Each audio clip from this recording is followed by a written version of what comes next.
What is space? क्या होता है अंतरिक्ष? क्या अंतरिक्ष का कोई अंत होता है या फिर अंतरिक्ष के बाहर भी कोई जगह है? तो दिल थाम के बैठिए दोस्तों, आज हम इस वीडियो में आप लोगों के सारे डाउट्स को डिटेल में डिस्कस करेंगे। तो एक इंसान की नज़र में स्पेस होता है तैरता हुआ आसमान जिसका कोई अंत नहीं होता है। लेकिन आज ह्यूमन और उसके दिमाग इतना आगे बढ़ चुका है कि इस नहीं अंत होने वाला स्पेस का भी अंत को खोजने में लगे पड़े हैं।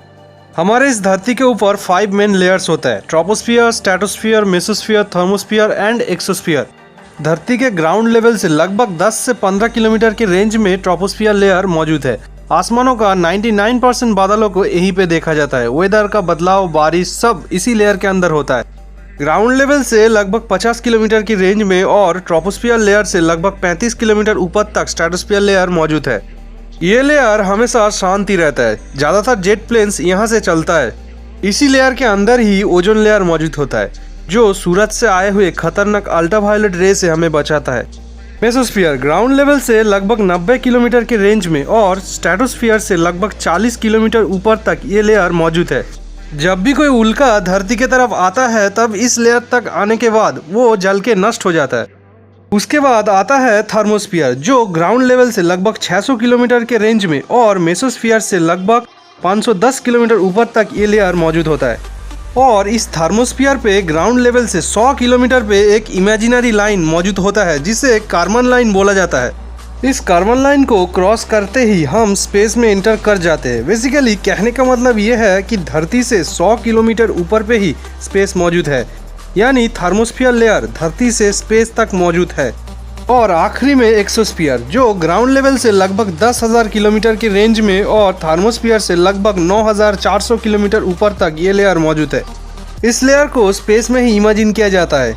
इस अंतरिक्ष को किसने बनाया या फिर कैसे बना ये अंतरिक्ष, इस सब का राज तो आज भी नहीं खुला है। लेकिन अलग अलग धर्म ग्रंथों में बोला जाता है कि ये सब ऊपर वालों ने बनाया। हम तो इस धरती पे रहते हैं, लेकिन इस धरती के बाहर भी कोई दुनिया है, इसे साबित किए थे पहली बार यूरी गैगारिन ने 1961 12 अप्रैल, जिस दिन इन्होंने पहली बार स्पेस में कदम रखा था। और अर्थ का एक ऑर्बिट कंप्लीट किए थे 1 घंटा 48 मिनट में। अब दुनिया में इतना कलर्स होने के बावजूद भी स्पेस का कलर काला ही क्यों होता है? दरअसल बात यह है, स्पेस में ना ही कोई हवा है ना ही बहुत ज़्यादा पार्टिकल्स। तो पार्टिकल्स बहुत कम होने के वजह से किसी भी रोशनी पार्टिकल से टकरा नहीं पाता है और कोई कलर्स भी जनरेट नहीं होता। स्पेस में बहुत ज़्यादा पार्टिकल्स नहीं है, इसका मतलब ये भी नहीं है कि स्पेस पूरा खाली है।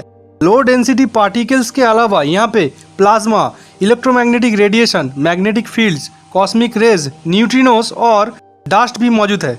अब ये सब क्या होता है धीरे धीरे समझते हैं। Number 1, plasma. हम सब जानते हैं कि किसी भी पार्टिकल का मेन 3 स्टेट्स होता है, जैसे सॉलिड स्टेट, लिक्विड स्टेट और गैसीय स्टेट। लेकिन और भी एक स्टेट होता है, वो है प्लाज्मा स्टेट। जब हम किसी लिक्विड को बॉयल करते हैं तब वो लिक्विड गैस में बदल जाता है। वैसे ही गैस को हीट देने पर वो प्लाज्मा में बदल जाता है। बेसिकली ये एक पॉजिटिव चार्ज्ड पार्टिकल और नेगेटिव चार्ज्ड पार्टिकल का सूप होता है। तो स्पेस में 2 तरह के प्लाज्मा देखा जाता है। हाइड्रोजन प्लाज्मा जो बहुत ही रिड्यूसिंग एजेंट होता है, किसी भी मेटल से ऑक्साइड को निकाल सकता है, और दूसरा helium plasma. Number 2, electromagnetic radiation. ये एक एनर्जी होता है और इसके कई सारे टाइप्स होते हैं, जैसे रेडियो वेव्स जिसे mobile radio, wireless computer network, communicator satellites जैसे बहुत सारे चीज़ों में यूज होता है। माइक्रोवेव्स जिसे माइक्रोवेव में यूज किया जाता है। एक्स रेस, इसको कहाँ पे यूज किया जाता है ये सब तो आप लोगों को पता ही है। हमारे शरीर के अंदर जो हड्डियाँ होता है उसे देखने के काम आते हैं। गामा रेज, ये बहुत ही खतरनाक रेज होता है। इससे रेडियोथेरेपी मतलब कैंसर का वायरस को खत्म करने में काम आता है और इसे न्यूक्लियर इंडस्ट्री में भी यूज किया जाता है। Number 3, magnetic field. सीधी बात में बोलूँ तो एक चुंबक अपने चारों ओर जितना एरिया तक अपना दबाव बनाता है उस एरिया को मैग्नेटिक फील्ड बोला जाता है। मतलब किसी लोहे का सामान को जब हम चुंबक के पास ले जाते हैं या फिर चुंबक को उस लोहे का सामान के पास ले आते हैं तब वो लोहे का सामान चुंबक से चिपक जाता है। क्योंकि जब हम लोहे को या फिर चुंबक को एक दूसरे के पास में ले आते हैं तब चुंबक का मैग्नेटिक फील्ड के अंदर लोहे का सामान आ जाता है, इसीलिए दोनों चिपक जाता है। ये जो मैग्नेटिक फील्ड होता है ये सिर्फ चुंबक पे ही नहीं मौजूद होता है, किसी भी चलती हुई चार्ज्ड पार्टिकल की मदद से मैग्नेटिक फील्ड को क्रिएट किया जा सकता है। जैसे बिजली दौड़ती हुई किसी भी तार के आसपास मैग्नेटिक फील्ड पैदा होता है।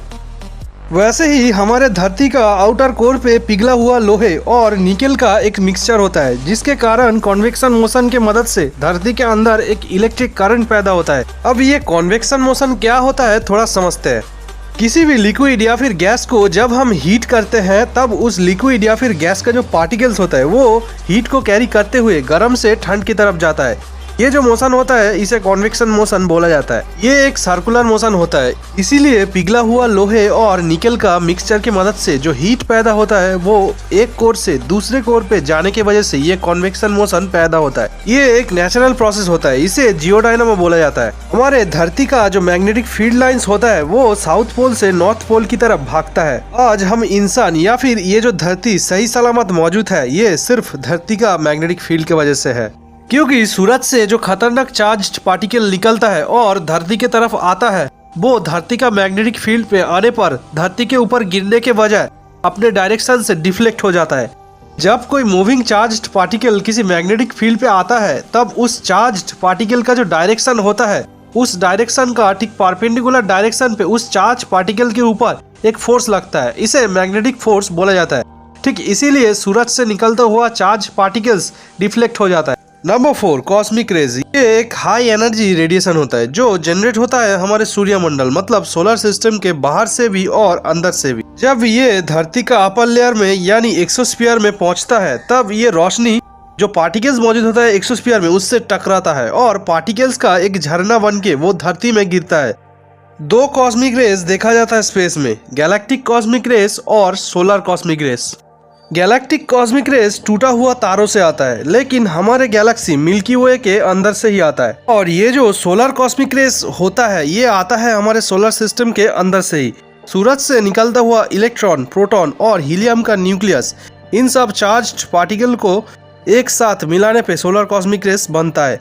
तो बेसिकली सोलर कॉस्मिक रेस सूरज से आता है। Number 5, neutrinos. ये एक बहुत ही छोटा जिसका करीब करीब कोई वजन नहीं होता है और लाइट का स्पीड 3 × 10⁸ मीटर पर सेकेंड पे चलने वाला एक पार्टिकल। स्पेस में टूटे हुए तारों या फिर गामा रेस का फोड़ने का धमाके पर ये न्यूट्रिनोज निकलता है। Number 6, dust. ये तो सबको पता ही है, जिसे हम हिंदी में धूल बोलते हैं, लेकिन ये धूल धरती के धूल से थोड़ा अलग होता है। यहाँ पे कॉस्मिक डस्ट मौजूद है जो टूटे तारों से पाया जाता है।